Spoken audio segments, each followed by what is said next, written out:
हाँ जी, तो उसके बाद हमारा नेक्स्ट टॉपिक आता है डेफिनेशन ऑफ इकोनॉमिक्स, कि इकोनॉमिक्स की डेफिनेशन क्या होगी, परिभाषा क्या होगी।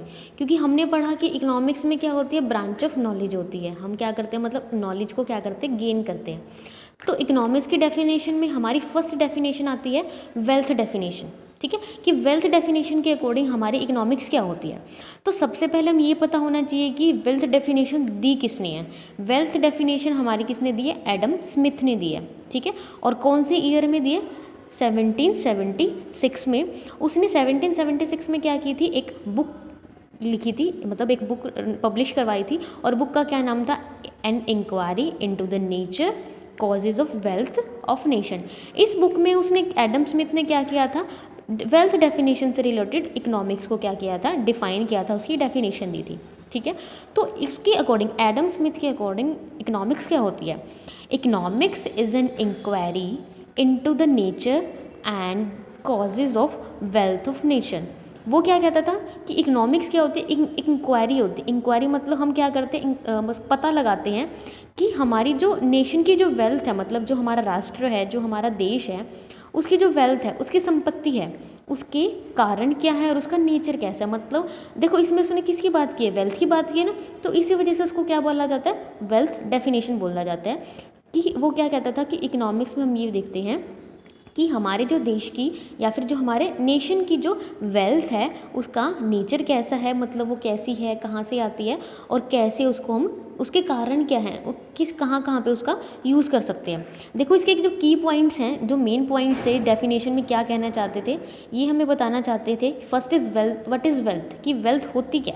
ठीक है, क्योंकि सबसे पहले हमें पता होना चाहिए ना कि वेल्थ है क्या, हमारी संपत्ति है क्या है। मैंने आपको बताया पहले वेल्थ क्या थी, हमारी लिमिटेड रिसोर्सेज थे या फिर हमारी स्केयर रिसोर्सेज थे।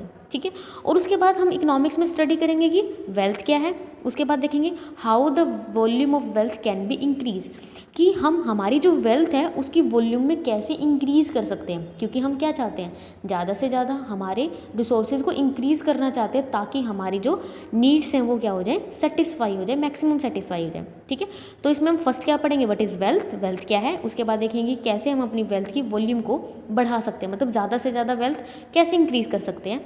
और उसके बाद देखेंगे what factor depend the saving and the investor of wealth, कि मतलब अब हमारी जो वेल्थ होती है उसको हम क्या करते हैं, कुछ पार्ट हम सेव भी करके रखते हैं और कुछ पार्ट हम क्या करते हैं, कहीं पे इन्वेस्टमेंट भी कर देते हैं। ठीक है, तो सेविंग और इन्वेस्टमेंट के कौन कौन से फैक्टर्स हैं जो हमारी वेल्थ को डिपेंड करते हैं, मतलब हमारी वेल्थ के ऊपर कौन कौन से फैक्टर्स हैं जो सेविंग और इन्वेस्टमेंट के ऊपर इफेक्ट करते हैं, जिससे हमारी इकोनॉमी की क्या होगी, डेवलपमेंट होगी।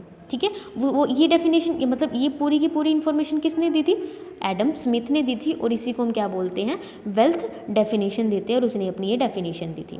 ठीक है, लेकिन जब भी कोई डेफिनेशन देता है, कोई भी इकोनॉमिक्स, कोई भी अर्थशास्त्री जब डेफिनेशन देता है, तो कुछ अदर शास्त्री होते हैं वो उसकी डेफिनेशन को क्या करते हैं, क्रिटिसाइज़ करते हैं। क्रिटिसाइज़ करने का मतलब उसे गलत ठहराते हैं कि नहीं, उसने तो ये डेफिनेशन गलत दी है। तो कुछ अर्थशास्त्रियों ने, कुछ इकोनॉमिक्स ने क्या किया था, उसको गलत बताया था कि ये ऐसा नहीं हो सकता। तो उन्होंने कैसे क्रिटिसाइज़ किया था, उन्होंने बताया कि जो ये डेफिनेशन है वो सिर्फ किसके ऊपर फोकस करती है, हमारी वेल्थ के ऊपर फोकस करते हैं, instead of welfare of man. मतलब जो कुछ इकोनॉमिक्स का मानना था कि जो वेल्थ डेफिनेशन है वो गलत दी गई है। क्यों गलत दी गई है, कि वो कहते थे कि उसने तो सिर्फ वेल्थ के ऊपर फोकस किया है। वो क्या चाहता था कि हमारे पास वेल्थ कितनी है, हमारे पास रिसोर्सेज कितने हैं, लेकिन ये नहीं बताया कि लोगों की वेलफेयर कहाँ कहाँ पे हो सकते हैं, मतलब वेलफेयर के लिए हमें क्या क्या चाहिए। इसलिए कुछ पर्सन्स ने इसको क्या माना था, गलत माना था। ठीक है, समझ आया वेल्थ डेफिनेशन के बारे में।